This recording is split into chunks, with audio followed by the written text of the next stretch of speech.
Hello and welcome to The Horror of It All, the show where we discuss and celebrate horror in all media. In the black fuzzy chair is Michael Welch. And in the red fuzzy chair is Jeff Rigo. On this show we will be talking about horror in film, in comics, in prose fiction, in music, and in games, and probably a few more things I just didn't think of. In this episode, however, we're departing from the usual format to talk about Monster-Mania. The Monster-Mania convention started in 2003. Most of the shows have been in Cherry Hill, New Jersey. A few years back, they started including a yearly show in Hunt Valley, Maryland, and a few years back there was one show in Connecticut. I've been attending Monster-Mania since 2008. The one that I just went to a couple weeks ago was my 11th Monster-Mania show. Now, Michael, this was your first Monster-Mania convention. This was my first Monster-Mania show, yes. But not your first horror convention. No, not at all. So, what was your experience? How did you like it? It was a very good experience. I enjoyed the show very much. It was very organized. The people running the show, from the organizers to the volunteers, you can tell that they've done this a lot of times. It was very well maintained. It never became a fire hazard in lines, which a lot of shows there can be far too much overcrowding. So I was very, very happy with the experience.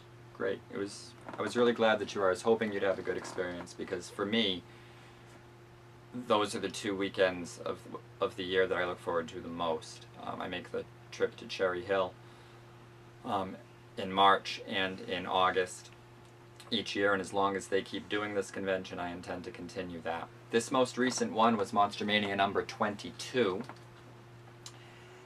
and it sort of got off to kind of a rocky start. I know how disappointed I was when the news came that the announced guest of honor, Clive Barker, when it was announced that he would not actually be able to make the trip and to attend the convention. It was the second time that I had ever decided to buy a VIP pass because I really wanted to be able to be guaranteed a seat up close for the Q&A sessions with Clive. I wanted to, have that little bit of extra perhaps time with him, and I was pretty bummed when we found out that he couldn't be there. I imagine you felt at least as bad as I did, possibly more so. Yeah, and especially due to the fact that he canceled due to illness versus having a job to do or, lack of interest in shows. I mean, people cancel for all manner of reasons, but you never want someone to be sick, especially someone that you tend to idolize. And I've been a fan of Clive's work for, I can say, about half my life, maybe even a little more. I remember it was when I was in college and was reading and read Fangoria faithfully at the time that his name came to my attention, and I decided I had to check him out, and wow, I've been a big fan ever since. So, I think it's to Monster-Mania's credit that they recovered from this blow so gracefully.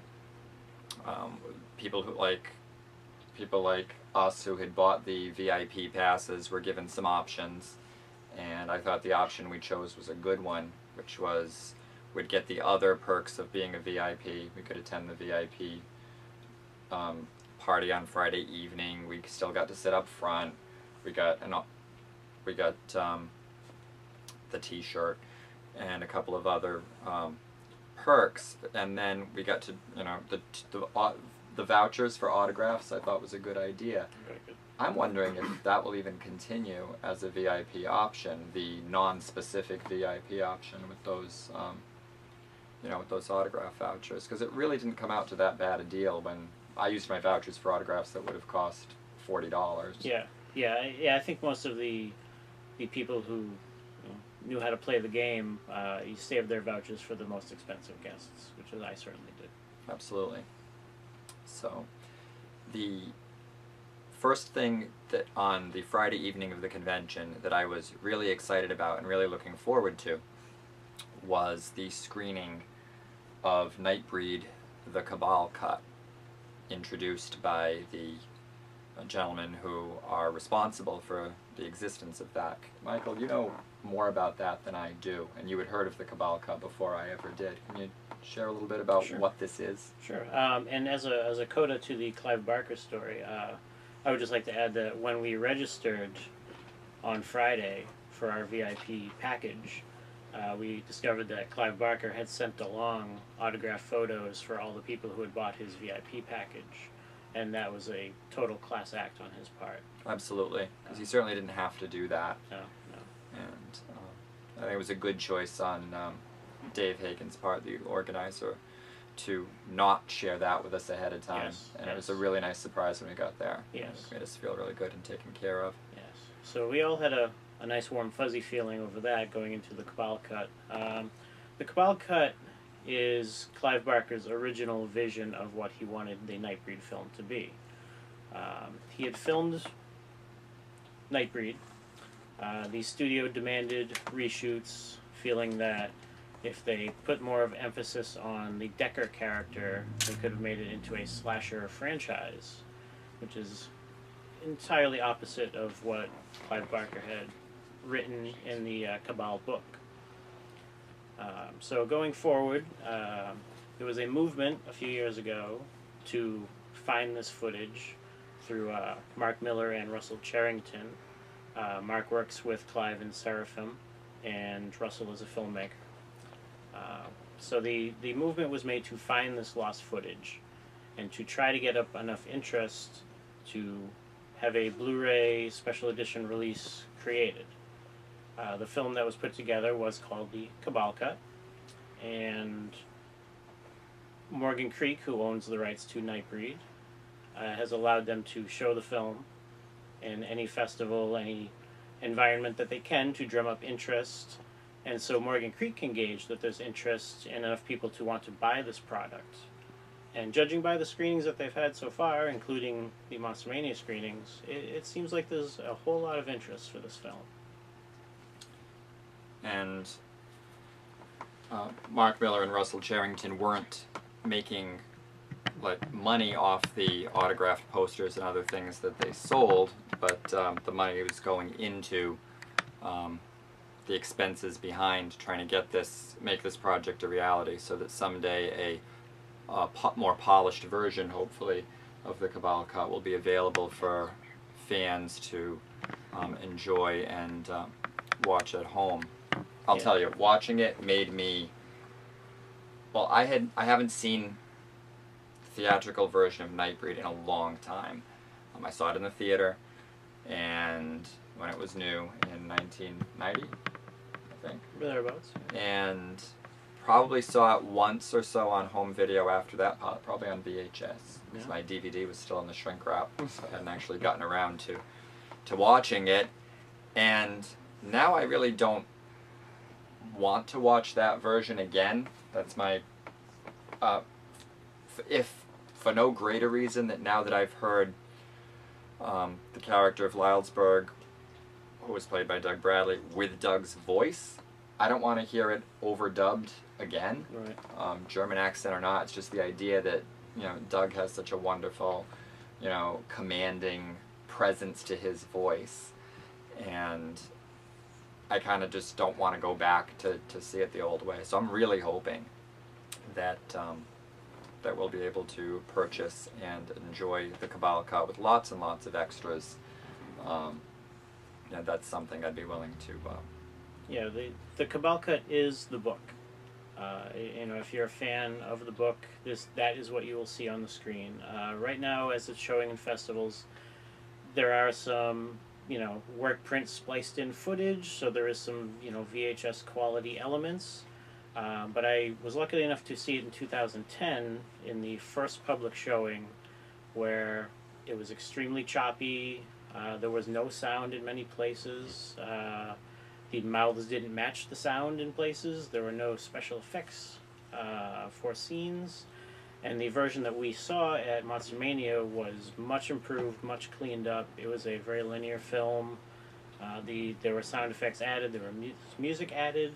So it was start to finish. There were no glitches. It was just a solid film, despite the VHS elements at times, which were taken from the work print. But that's what they are trying to do, is to get the funds to raise money, or to get Morgan Creek to put in money, so they can get these elements cleaned up and restored for release. And that's where the Occupy Midian movement has come in, which is a website where you can register, sign a petition to Morgan Creek so they know that you're interested in purchasing this. Because really the bottom line to a film company is going to be the dollars. And if you don't buy the product, if you don't want to buy the product, they're not going to put it out.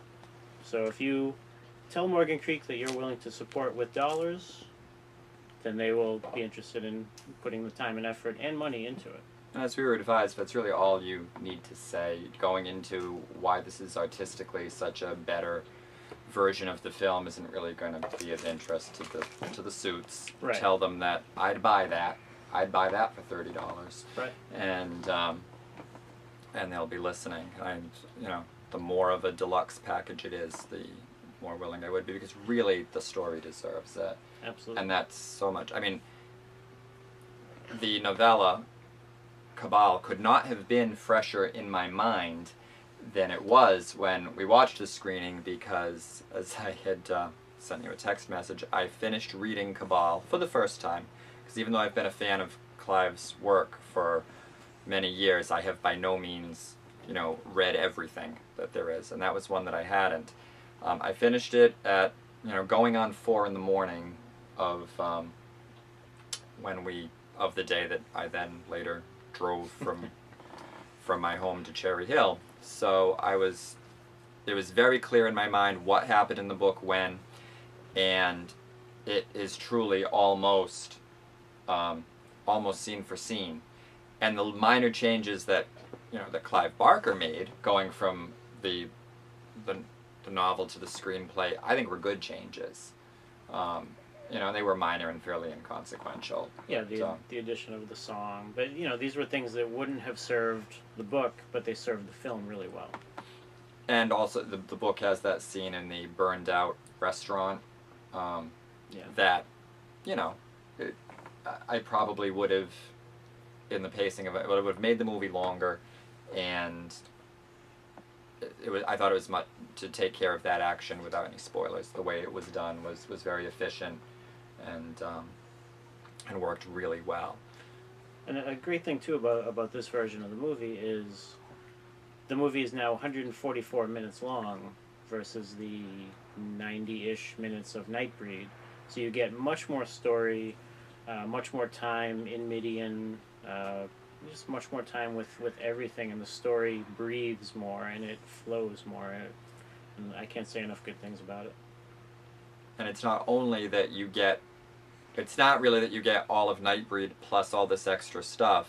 The tacked on or the added later ending, to Nightbreed that kind of follows in the tradition of more traditional, horror films that were popular at the time in the slasher genre, is absent, because that wasn't something that Clive had envisioned for the story or for the movie that he wanted to make.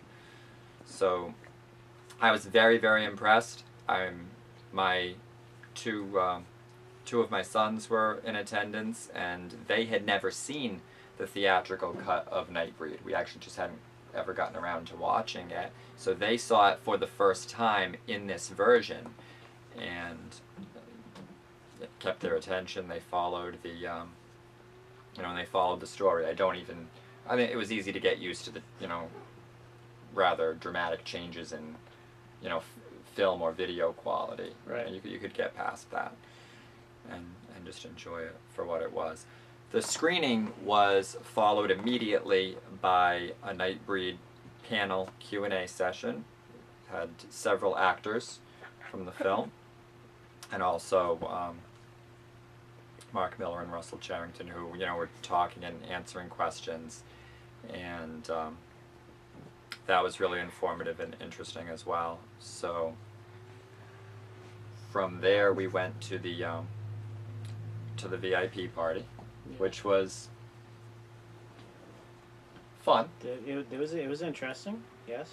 Yes. VIP party is the bunch of people with these shiny silver bracelets, or shiny different colored bracelets, and the people who work at the convention, and every so often celebrity guests kind of coming in and out. Some of them spending more time than others, but it's a chance to kind of chat with them in different contexts. You can make your own sundae. Yes. And who doesn't like that? And the cutting of the pinhead cake, with Doug Bradley kind of officiating and doing his wonderfully corny twists on Hellraiser and Hellbound lines to be about cake, was a lot of fun. I never found anybody who knew what the other cake was supposed to be. There was another cake. No idea what it was. There was no real ceremony to cutting it up. I just realized it had been. But so that's a mystery that I guess will It's a Monster-Mania mystery. A Monster-Mania mystery, Triple M, that fans can discuss for years to come. So when attending one of these conventions, there's, of course, I think mandatory for you and me is meeting people whose work we admire. Some of these are people we've met before, and it's a delight to talk to them every time. And Doug Bradley for one. Sure. He can be at every convention I go to for the rest of my life, and I'll always enjoy chatting with him. And there are a lot of people who complain that certain horror guests go to show after show after show, but you know what? When you go to those shows, they always usually have a very long line too, so they're needed at these shows. Absolutely. What were some of your more either memorable or surprising or just really positive experiences, one-on-one with the celebrity guests? Anyone from the Hellraiser and Nightbreed casts. There must be something in the water in England that makes people very wonderful. But yeah, I especially Claire Higgins, because I'd never met her before. She was wonderful. I expressed my crush on her. She was not a villain in Hellraiser, if I may get nerdy for a moment. She was a victim, if anything. She was just a woman in love. And, fair to say the wrong guy? Well, if you put yourself in her shoes, yes, murder is a bad thing, but if you see a skinless, gooey man form in front of you that you had been in love with who needs your help, would you not have killed also? Perhaps. Perhaps better left unanswered. Perhaps. But that's a good point. And she certainly felt, her character felt justified in what she was doing. I agree. Meeting her was for me one of the really great surprises of the weekend, because, well, first of all, I don't know, I probably shouldn't admit this on camera, but before I actually met her knowing who she was, I rode the elevator with her, and I don't know why, I just hadn't seen a picture of her recently. I just wasn't thinking that this lady next to me was one of the celebrities, and I complimented this lady next to me in the elevator on this really lovely, elegant, looked like gold pendant that she had of the Lament configuration, the puzzle cube to the uninitiated. And she was, very enthused about it and said that it had been given to her there, and it just didn't click with me until afterwards when I was speaking to you that, oh my gosh, of course, that was Claire Higgins, and I felt really foolish. When I went to, so of course then I knew she was one of the celebrities that I wanted to meet. I mean, if money were no object, I'd want to meet everybody whose work I knew even a little bit, but with it being, what it is, I do have to be choosy, especially going to these conventions. And I hadn't originally, I think I said to you that this was the most wrong thing I said in connection with this Monster-Mania show, was that, you know, I don't feel the need to get every Cenobite's autograph. That was the dumbest thing I said leading up to Monster-Mania, because without exception, that was truly some of the best Monster-Mania memories, convention memories of any kind that I have, was meeting the Cenobites and Claire. She was just so warm and effusive, and so thrilled to be meeting her fans. Claire Higgins, again, played Julia in Hellraiser and Hellbound. It was fairly late in the afternoon on Saturday when I actually, you know, met her and got her autograph. So, as I've sometimes said to celebrities, I said, long day, I imagine. And she said something to the effect of, no, how does this work? Just having all of these people come up and saying these wonderful, wonderful things to you. She said a couple of times that her face is going to be sore from smiling so much, and very genuinely and smiling. It was such a warm, positive experience that my words aren't doing it justice now, but I know that other people who had met her all came away Absolutely. with that same wonderful impression. So, my crush watching Hellraiser for the first time, and second, third, and most subsequent times, was with Ashley Lawrence, who was also there, and it was great to see her again. I did probably very awkwardly confess my fondness for her and the crush I've had on her for a whole bunch of years when I first met her at the first Rock and Shock show that I went to. But anytime I've had the chance to talk with her again, she's just been an absolute delight. I thought it was I thought it was unfortunate, you know, when I first heard that she could not be in pictures. She couldn't pose for pictures with fans. You know, Dave had made that clear on the, I believe on the convention page and on the Facebook page as well. I assumed it was a temporary condition for her, but it turns out, as she was explaining to me, that unfortunately this was an accident that happened while she was shooting a commercial, where she was in the commercial welding for some reason, and the face mask she had wasn't the right kind of protective lens, and by not really being able to signal adequately that something was wrong until it was too late, she did permanent damage to her eyes, and she has a light sensitivity that I guess, as she explains, is a lifetime thing. So she can't be in front of a camera having her picture taken.